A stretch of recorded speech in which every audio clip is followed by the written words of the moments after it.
嗱，我知大家上嚟配眼鏡咧，最驚係咩咧？最驚唔夠專業。你話嗰個驗光師咧係高級又好，中級又好，唔知超幾多級都好啦，都係最驚佢唔好似香港驗光師咁樣咧咁啱你個心水。所以今次又揾到呢一間呢，佢有香港驗光顧問啦，亦都可以喺香港觀塘取鏡㗎。深圳配鏡，香港觀塘取鏡。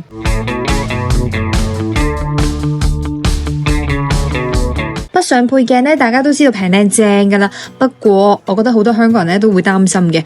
嗱，深圳啲驗光師會唔會不如香港啲驗光師咁專業、咁經驗豐富噶？即係有好多香港人都擔心嚟深圳咧，啲視光師嘅質素得唔得啊？一陣間我配得唔舒服點好啊？咁又嘥錢啊咁，所以咧你哋絕對可以放心嘅。我哋呢班咁 fit 嘅高級驗光師搞唔掂嘅話，我哋後邊仲有一個香港視光團隊。後面仲有香港視光團隊，你嚟到呢度可以享受到香港嘅標準，深圳嘅價錢。最緊要係你仲可以喺香港觀塘度拎鏡啦，第時鼻托啊嗰啲配件爛咗啊需要更換嘅話呢，喺香港觀塘都可以預約處理噶，咁就唔使下下都要上嚟先搞得掂啦。我第一次戴漸進，萬一我配咗之後唔舒服，咁或者度數唔啱啊，等啲嘢有冇啲方法係或者有啲？我哋60天以內，如果你係覺得感覺到度數有問題嘅，可以免費更換嘅。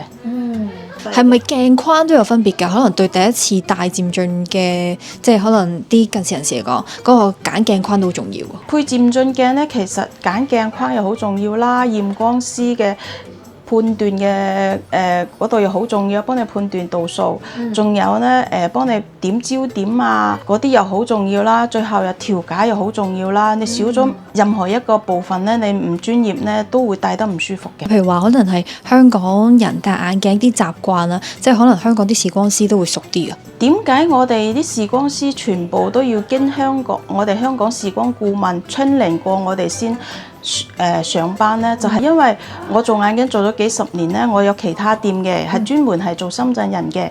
咁呢，我發覺深圳人嘅習慣同香港人嘅習慣唔一樣，所以呢，我哋就做香港人生意呢，我哋就要按翻香港人嘅習慣嚟幫佢驗光啦，佢哋平時佩戴眼鏡嘅習慣啦，咁樣呢，佢哋嘅舒適度就會好高噶啦。驗眼其實唔係好多消費者明㗎，個個都話自己專業㗎啦。咁如果出現唔專業嘅話，驗眼之後你戴咗嗰副唔係咁準確或者唔係咁適合你嘅眼鏡，會出現啲咩問題呢？你有冇呢啲咁樣情況或者一啲案例咁樣可以分享俾我哋啊？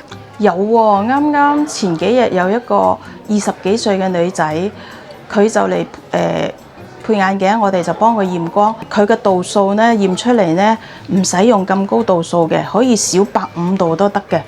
咁我就問佢點解你呢副眼鏡喺邊度配？佢就話唔知喎。上一次我去配鏡嘅話，佢就咁 copy 我嘅舊度數。佢話 OK，咁我就 OK 咯。但係呢，我配咗呢副眼鏡之後呢，一直呢睇近嘢，睇耐咗我隻眼就好攰咯。哦，原來佢係配高咗150度俾我，怪唔知道啦。頂得順啊！即係高咗150度都 OK 啊？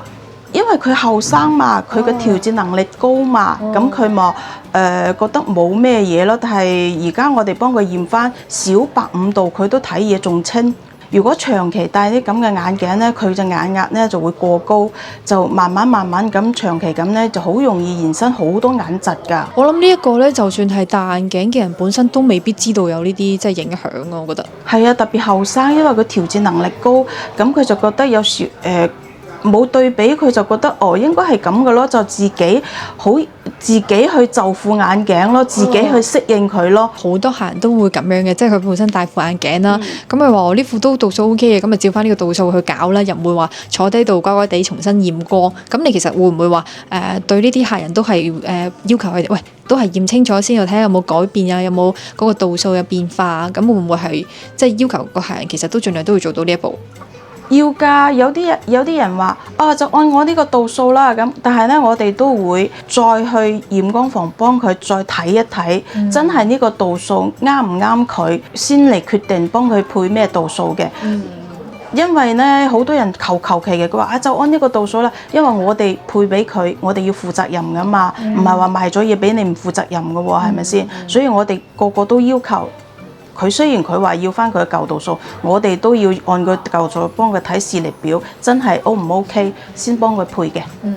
我諗呢啲影響咧就話唔係話你配完眼鏡即時你就可以 feel 到嘅，但係當你可能戴咗2年3年，你可以發現到自己隻眼成日都唔舒服，嗰陣時就真係遲咗，我覺得係。係啊，嗰時開始有眼疾嘅。係啦。我每次去分享一啲眼鏡鋪嘅時候咧，我都會揾一啲特色啦，或者係佢啲賣點嘅，好似呢一間咁樣啦，佢喺福田金鐘環36樓。咁其實佢咧係最好嘅地方咧，我覺得係有個香港視光師團隊咧，可以幫我哋所有配鏡嘅人士兜翻個底。第二件事就係經過香港視光師團隊嘅指導咧，有機會真係對香港人嘅配光習慣咧有更加多嘅了解啦。如果你喺其他地方配眼鏡咧，一直都配得唔舒服啦，你可以上嚟呢度試試噶。第三件事咧，就算你第時啲配件爛咗，例如鼻托咁樣咧，都可以 book 翻去香港咧去更換噶，咁就可以行少一轉啦。如果你係配啲國產單光鏡片呢，最快係15分鐘可以交鏡嘅。蔡司單光嘅話呢，就1個鐘頭左右可以攞到鏡啦。佢哋呢仲有自己嘅工廠嘅，仲有宣傳片嘅工廠，所以我覺得幾有實力啦，同埋做得好耐嘅。我見到你哋個兒童區嗰度都好多人嚟配眼鏡嘅喎。係啊，因為呢，你哋香港最興嘅就係日本開也嘅，同埋法國伊士路嘅，同埋德國蔡司嘅呢3大品牌嘅學童漸進鏡，原價係3980蚊㗎。我哋而家搞緊活動係1488蚊，仲送埋鏡框喎。所以好多人配咗都會介紹啲親戚朋友過嚟配㗎。呢3個品牌呢，除咗咁優惠，仲有呢，佢有半年嘅保險㗎喎。如果6個月之內你嘅近視度數加深咗50度或者50度以上，係免費更換嘅。咁呢度咧會簡單啲嘅，冇咁多複雜嘅，就係嗰邊啦，你可以揀自己啱嘅鏡框啦，然後我哋就會坐喺呢度揀鏡片噶啦，有唔同嘅牌子啦，你熟悉嘅可能開也啊、蔡司啊、等等嘅唔同嘅牌子都有嘅。而家伊士路呢就有一個活動嘅，就呢個係漸進變色，價值係2490嘅，而家搞活動係800蚊。香港人呢又好中意配變色漸進嘛，所以我哋就攞個出嚟做活動咯。